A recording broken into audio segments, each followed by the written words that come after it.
Hello and welcome to another episode of Lockdown Tips with Anna. I'm Anna from Untitled Marketing, and today we are going to talk about websites. But before we go ahead, if you could please let me know if you are watching it live or on replay. So just in comments say hashtag live or hashtag replay, so I know how many of you have tuned in live and how many of you are watching it later on. Thank you. So if you follow my channel, Anna.Marketing, or if you have seen one of my You Don't Need Marketing series, yesterday I was talking about websites and all the little things that we sometimes don't think about or don't take under consideration when we are thinking about our websites, when we create a website or when we have a website ready. Here are some tips of what to look at, what to think about when you are creating it, but also when you have a website already, what to do to make sure that your customers are getting the most of what your website is about and what's on it.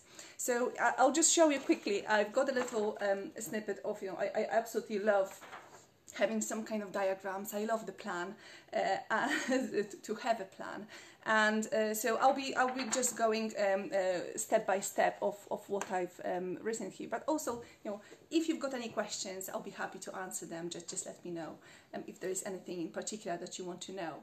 So website, you are thinking about your website as extension, or I think about the website as an extension of my business card. So if somebody wants to check me out, check out who I am, what I'm about, how I can help this particular person or the business, that's what the website is for. Some say that websites is also for collecting emails, and there is a bit of that is true, because once you've got someone's email, you can then use that in the campaign. You can get in touch with them, because again, you probably heard that already, if not from me, from other people. It takes at least 7 attempts or 7 contacts before people decide that, especially with the services, to warm people up, to make sure that they are comfortable with you, they can trust you, and you are the person to do the job for them. So that's probably the kind of the things to keep in mind. What is the purpose? Good morning, Barbara. What is the purpose of your website? Why do you need your website? What it is for? Do you want people to just check you out, or do you want people to give you their email address so you can follow them up? Or do you want just direct people to fill the form to give you a bit more information before you send them the quote? Or maybe you want to direct people to your website because you want to sell them something. So again, just keep in mind, what is your website for? What is its purpose? And just again checking on my little sheet. So when you're thinking about the name of your website, obviously it needs to be something to do with the name of your business. But then if you are thinking about, should that be .com or .co.uk, it all depends what's your area. So for example, if you are mainly thinking of trading within the UK, it will be ideal to just keep it as .co.uk. But if you are thinking of going wider, being able to sell your products or services worldwide, maybe .com will be better for you. Just think about that. Then where your hosting will be. So just make sure that if your website is hosted correctly, and again, you can do quite a lot yourself, but sometimes you may need some help, because as I admit that I don't know everything. I don't know some of the technical information that goes behind the scenes to make sure that my website works okay. I know how to create it. I know what I would like my customer journey to be on my website, but I don't necessarily know what is the best way when it comes to hosting, where that would be. But if you are thinking of the traffic on your website, just take that under consideration, the hosting under consideration, because if it's hosted on a platform where it won't get, it will be really slow, or if you want quite a lot of people to be directed to your page at one certain time, your website or the hosting provider needs to be able to manage that. So again, there are loads of companies out there that can help you with that. So seek that advice before you start, or even if you notice that your website is really slow, how you can improve on that. There are quite a few companies out there that can help you with that. Now, if you're thinking about the design, yes, there are pages like Wix that you can do quite a lot of on your own to create your website. Just if you need just something really, really simple. But if you want a bit more credibility, or if you want to talk to bigger guys, you want to have a page that is probably in the lines of WordPress. Because then it gives you a bit more credibility, again, so then when they check your website, they know that you are really seriously kind of in the business. You just didn't spend 5 minutes to create your website. It takes some thoughts to be able to create there. Think if you want to have it kind of bespokely designed, or are you going to use WordPress, or would you what kind of plugins you need. So you may already use some software that helps you to run your business. So you may have Calendly, for example. You may have email providers, Aweber, MailChimp, Zoommail. Again, if just think about integrating them, because if you integrate what you're working on or with at the moment, it will be so much easier for all of that to talk to one another, so you don't end up kind of pasting what you've got on your website to your email provider, or just literally copying data. And again, there is all kind of data protection malarkey that we can get into, but we won't today. And think about who would you like to design a website for you. So if you are looking for a website designer, make sure that you've checked their websites. You are happy of how they look. You're happy with the customer journey. If you went on the website, was it easy for you to navigate? There are some companies that would, for example, specialize in making sure that your customer journey is what you want. Or maybe there are some companies that would create a website solely for the food market or for the retailer. So again, just maybe search. There are so many groups, especially on Facebook, that you can ask around, or even on your profile, just your friends, within your in your area. You can just ask them, what is the best, who are you using, what do you find good in them, and just speak to them and see if they can help you the way that you want to be helped. When it comes to the copy, that's an interesting thing, because we create this beautiful website, but then how do we put all the content in? Where to start? So just again, think about when you are kind of take a step back and think of how you want your customer to visit your website. So potentially, if you just kind of advertise somewhere and you say, oh, this is my website, people will maybe click on it, and then they would go maybe to see what you do, what services or products you have. Maybe they have a quick look about who you are, so about us page, and then maybe if they want to get in touch, they would like to either email you or phone you. So just make sure that you've got the most comfortable way of contacting you in there, and also that there is some obligatory as having your address somewhere there. So just think about that. But think about customer journey and what they are expecting to find. So, for example, if you are a service provider, obviously it's much more difficult to explain a service rather than showing an image of the photo. But you can just think of what your customers are looking for. So if, for example, myself, if I'm, one of my services is a marketing mix, so I would probably explain what is it that it's included in that service, how long does it take, what it will give you, what will be the benefits. So make sure that you've got little snippets. You don't need to give the whole pages and pages of that. It needs to be concise, but it needs to be enough. So use the language as you would use normally, rather than trying to be really sophisticated, because it may be too much for some people.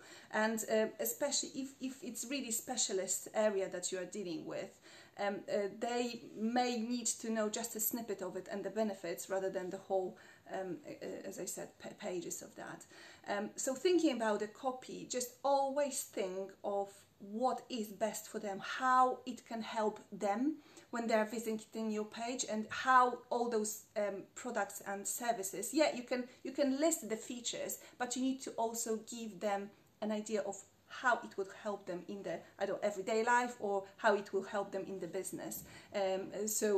Again, you might have heard me saying about the so what rule. So if you list your features, make sure that also you turn a few of them into benefits, so people can understand why they would purchase it from you. So that's kind of probably the biggest tip about the copy. Just think about benefits for the end customer. And product description. So if you've got a list of products that you offer on your page, you can think about them in a way of, just make sure that you give as much details as possible, because it's easier to go to the shop and I've got some lovely lemons here. So again, I can just kind of touch it. I can feel it. It's got really. It's really. I can feel it's really juicy. But when you are seeing this on the website, it's not easy to comprehend exactly what it is. So you can say that they are unwaxed lemons, for example, or they are juicy. Just to give or add an element of imagination into description, because you want people to feel, rather than just to say them, oh, it's a lemon. You need to say a bit more. Okay. Then photos. So if you think about photos on your website, you can use some of the stock images, and that's absolutely fine. But if it's really specific of what you do, so if you are baking muffins, for example, you want to show people how they look like outside and also inside. If you are sending them, you may think of putting them in a box as you are sending them, and just showing a snippet of how they will look like. And also maybe a bit of a process of making, so behind the scenes, just to show that you're not just this again, it depends of what you're after, but if you are trying to make them wholesome and homemade, you will show your oven, you will see a little bowl that you're making them in, just to kind of connect with people a bit more. So just be mindful of what your photos are showing, and if the website is about you and your services, definitely you need to show yourself and or people who will be helping the customers that are within your business, because people like to see people. So it's really important to see the faces, and ideally not kind of, again, depending on the business, but just a little bit of smile always goes a longer way. Now we've got two more things to talk about. So SEO, so search engine optimization, and there is loads of rules about that, and there are companies that will specialize in that, and they can then will be able to help you with that, which is they'll create campaigns that will see what works for you, what doesn't, to help you go on this first kind of page of Google search, and that's what we all want. But there is so much that you can do yourself. So again, it depends if your website is optimized the way that you can add some input to it. So if you can add blogs, for example, to your website, you can add a detailed description. So Google really likes to have something that it really talks about your business, and if people are reacting to it and seeing that is valuable, it will bump it even more. So let's say that you have a business that sells clocks. So you would be talking about time, you will be talking about clocks, you will be probably talking about kind of the time changes. We've got one coming soon. So just again, if you make sure that every single photo that you put have those tags, and all the articles are really relevant on your page. The name of the pages. So for example, you may have a page that will have wall clocks. Okay, so make sure that the website address or the page address has walls, hashtag or underline or underscore wall clocks in there. So it's when people type in wall clocks, it will come up. And again, it may be a bit too generic, but just to give you an example to what to pay attention to. And the last thing is, to talk about the launch of your website. So it's a big thing when you've got your website, or when you have your new website. You are so excited, you want to shout about it from the rooftops. So think about how you're going to promote it, how you're going to talk to people about this page.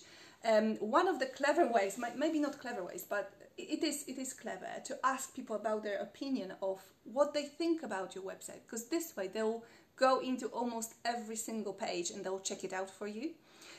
So if you've got a trusted group of people, it can be your friends, it can be your business friends or business partners, or if you are in business groups, just go and do it. Say, this is my website, tell me what you think. And then those people will see exactly what you've got on your website. They will see all your services or your offers that you've got at the moment, and they can give you so many tips. Even if let's say that even 10 people look at it, and 2 or 3 people will give you some tips about what to change, what to maybe alter a little bit. You've got so much to improve your website already. So just go and use it, and that will be a good start. And it's always good to have a big launch about your website and talk about it, or maybe write an article about it and send it to the local press. But again, just think of a good angle, how it is going to help. Or maybe you've got someone that helped you to build this website, and they've got some great credibility, so that you can use when you are talking about your website. And obviously there are social media ads that you can use to again show your website. But I think, because I still really think that word of mouth is the best marketing tool ever, and it's free. So the more you talk about your new website, the better. So again, if you've got any tips about a website, please let me know or write them in the comments below, because I think we all need as much support and as much help that we've got. But just to summarize what we talked about today. So we talked about the purpose of your website, right? We talked about the name of your website. Also the support that you may need in terms of hosting. We talked about the design of the website. We talked about copy. We talked about photos, SEOs, and also promoting your website. So I hope that was interesting for you to watch, and I wish you all the best. Just one more thing before we go, because I'm in the middle of creating my own website.